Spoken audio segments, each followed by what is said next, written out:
चलो विद्यार्थी मित्रों, तो आज આપણે વાત કરીશું તો કે નિરપેક્ષ ત્રુટિ, સાપેક્ષ ત્રુટિ અને પ્રતિશત ત્રુટિની. ગયા લેક્ચરમાં આપણે શેની વાત કરી હતી?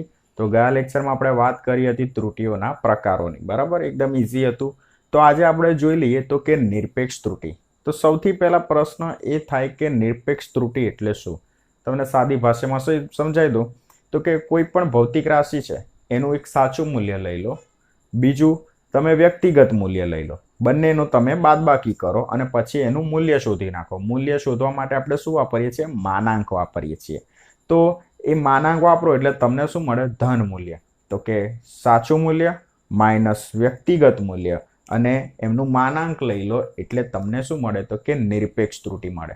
પાછો પ્રશ્ન એ થાય કે સાહેબ આ સાચું મૂલ્ય કઈ રીતે નક્કી કરવાનું? મારી જોડે 10 અવલોકનો હોય તો એ 10 અવલોકનમાંથી સાચું મૂલ્ય કયું? તો એક મોટો પ્રશ્ન રહે. તો સાચું મૂલ્ય શોધવા માટે તમારે શું કરવાનું? તો જેટલા પણ તમારી જોડે અવલોકનો છે એ બધાનું સરેરાશ કાઢી નાખવાનું. સરેરાશ કાઢી નાખો એટલે તમને કોઈ એક પર્ટિક્યુલર વેલ્યુ મળશે. એ જે વેલ્યુ મળી ને સરેરાશ મૂલ્ય, એને તમે કહી દો સાચું મૂલ્ય. તો સૌથી પહેલા આપણે વ્યાખ્યા જોઈ લઈએ. તો વ્યાખ્યા કંઈક એવી છે નિરપેક્ષ ત્રુટિની. તો આપણે વાત કરી તો સૌથી પહેલા આપેલ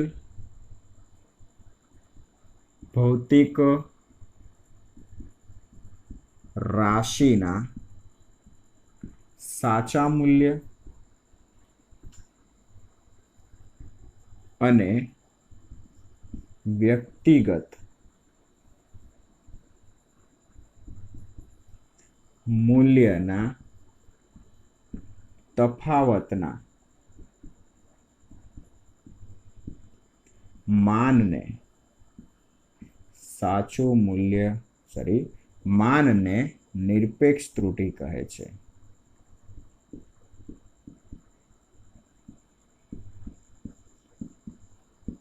બરાબર. હવે પ્રશ્ન ક્યાં આવે છે? તો આપણી પીન અટકે છે અહીંયા સાચા મૂલ્ય પર.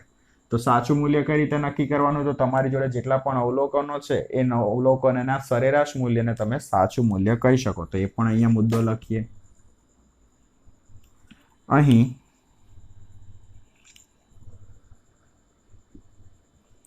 સાચું મૂલ્ય એટલે આપેલ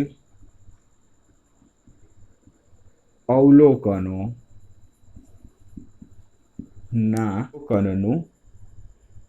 સરેરાશ મૂલ્ય. બરાબર. અહીં સાચું મૂલ્ય એટલે શું? તો કે આપેલ અવલોકનોનું સરેરાશ મૂલ્ય. તો સૌથી પહેલા માની લઈએ કે કોઈ ભૌતિક રાશિ છે. ધારો કે કોઈ ભૌતિક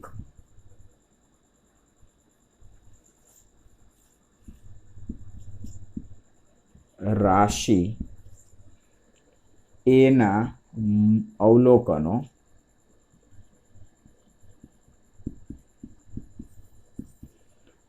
A1, A2, A3 up to AN છે. બરાબર છે. આપણી જોડે કોઈ ભૌતિક રાશિ એ છે અને એના અવલોકનો છે A1, A2, A3 up to N.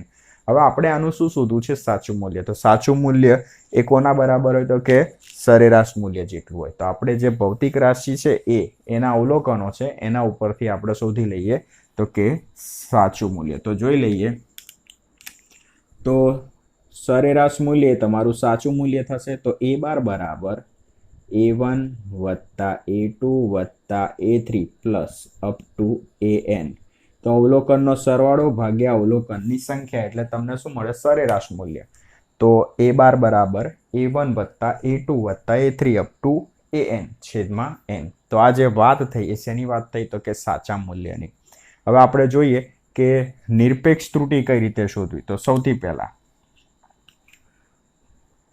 તો હવે નિરપેક્ષ ત્રુટિ ડેલ્ટા એ માનાંકમાં ડેલ્ટા A1.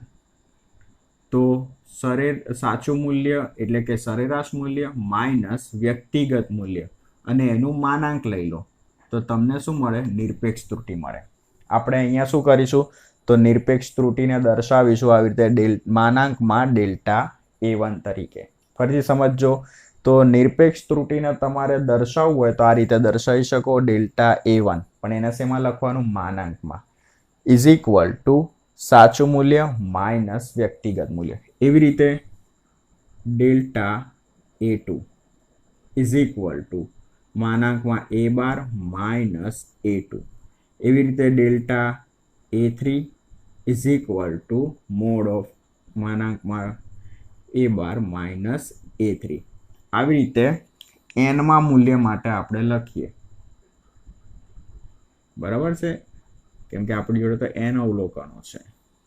ચલો, તો એવી રીતે તમને મળશે delta an is equal two A bar minus AN. ખ્યાલ આવ્યો? તો આ જે આપણે શોધી એ શું શોધી? નિરપેક્ષ ત્રુટી શોધી. હવે આગળ આપણે શેની વાત કરીશું? તો કે સાપેક્ષ ત્રુટીનું. પણ અહીંયા સાપેક્ષ ત્રુટીનું તમને ઇક્વેશન ખબર હોવી જોઈએ. સરેરાશ નિરપેક્ષ ત્રુટી, બરાબર, સરેરાશ નિરપેક્ષ ત્રુટી અને સાચા મૂલ્યના ગુણોત્તરને શું કહેવાય? તો કે સાપેક્ષ ત્રુટી. હવે એના ઉપરથી તમને ખ્યાલ આવવો જોઈએ કે સાપેક્ષ ત્રુટીનું ઇક્વેશન શું? તો કે સરેરાશ નિરપેક્ષ ત્રુટી અને સાચા મૂલ્યના ગુણોત્તરને. હવે તમને એમ થાય કે નિરપેક્ષ ત્રુટી તો શોધી, હવે સરેરાશ નિરપેક્ષ ત્રુટી, તો આપણી જોડે જે નિરપેક્ષ ત્રુટીઓ છે ને એનું સરેરાશ કાઢી નાખો એટલે આપણને શું મળશે? તો કે સરેરાશ નિરપેક્ષ ત્રુટી, અને એના ઉપરથી આપણને મળશે સાપેક્ષ ત્રુટી. તો જોઈ લઈએ. તો હવે સરેરાશ નિરપેક્ષ ત્રુટી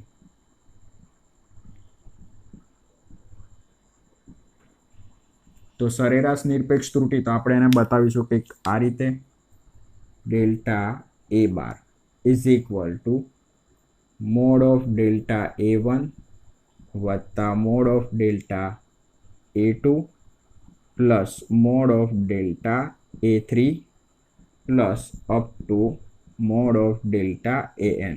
અને આવા તો કેટલા અવલોકનો થયા? n. તો છેદમાં શું લખીશું? n. તો હવે વાત કરીએ સાપેક્ષ ત્રુટી.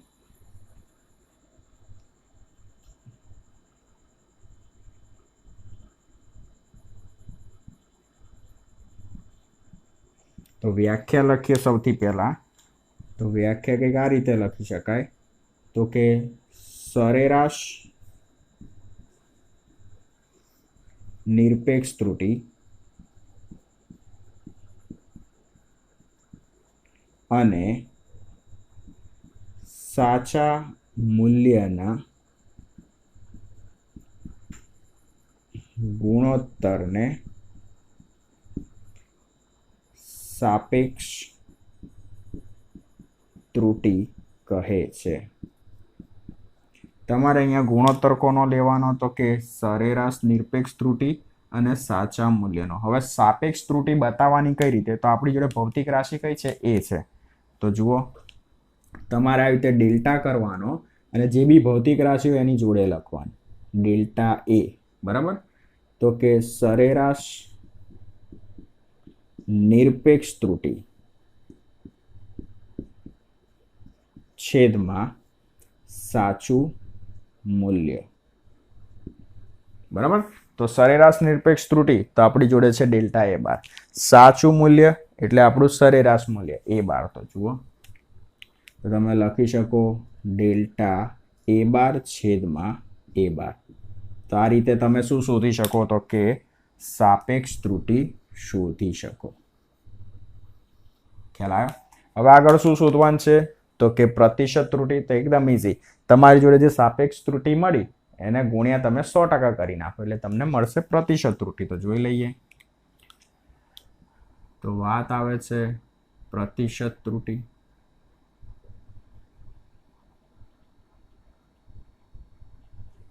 તો પ્રતિશત ત્રુટી માટે શું જોઈએ? સાપેક્ષ ત્રુટી. તો ઇક્વેશન લખીએ ડેલ્ટા A ઇન્ટુ 100%. બરાબર? તો ડેલ્ટા A એટલે શું છે? તો કે સરેરાશ નિરપેક્ષ ત્રુટી છેદમાં A બાર ઇન્ટુ 100%. તો તમે આ રીતે શું શોધી શકો? તો કે પ્રતિશત ત્રુટી શોધી શકો. આખી થિયરી જો તમને આવડી જાય તો આના ઉપરથી ઉદાહરણની અંદર એક દાખલો છે જે 3 માર્ક્સમાં પૂછાતો હોય છે, એ તમને ઇઝીલી આવડી જાય. તો ફરીથી એકવાર જોઈ લઈએ કે તમારે દાખલાની અંદર શું શોધવાના આવે, તો નિરપેક્ષ ત્રુટિ, સાપેક્ષ ત્રુટિ અને પ્રતિશત ત્રુટિ શોધવાના આવે. હવે ત્રણે ત્રણ વસ્તુ એકબીજા પર ડિપેન્ડ છે. પ્રતિશત ત્રુટિ જોઈતી હોય તો શું જોઈએ? સાપેક્ષ ત્રુટિ. સાપેક્ષ ત્રુટિ શોધવી હોય તો શું જોઈએ? નિરપેક્ષ ત્રુટિ. તો સૌથી પહેલા તમારે શું કરવાનું, તો કે નિરપેક્ષ ત્રુટિ શોધી લેવાની. નિરપેક્ષ ત્રુટિ શોધવા માટે શું કરવાનું, તો તમારે સાચું મૂલ્ય શોધવાનું. સાચું મૂલ્ય કઈ રીતે મળે, તો તમારી જોડે જેટલા પણ અવલોકનો છે એનું શું કાઢવાનું? સરેરાશ. પછી શું કરવાનું, તો જે સરેરાશ મૂલ્ય મળ્યું એ કોના બરાબર થાય, તો કે સાચા મૂલ્ય બરાબર. તો તમારે શું કરવાનું? સાચું મૂલ્ય માઇનસ વ્યક્તિગત મૂલ્ય, એટલે તમને પહેલી નિરપેક્ષ ત્રુટિ મળશે. પછી બીજી નિરપેક્ષ ત્રુટિ માટે સરેરાશ મૂલ્ય એટલે કે સાચું મૂલ્ય માઇનસ વ્યક્તિગત મૂલ્ય. આવી રીતે જેટલા પણ અવલોકનો આપેલા હોય એના માટે તમારે નિરપેક્ષ ત્રુટિ શોધવાની. પછી શું શોધવાનું છે? સાપેક્ષ ત્રુટિ. તો એનું ઇક્વેશન જુઓ. સરેરાશ નિરપેક્ષ ત્રુટિ છેદમાં સાચું મૂલ્ય.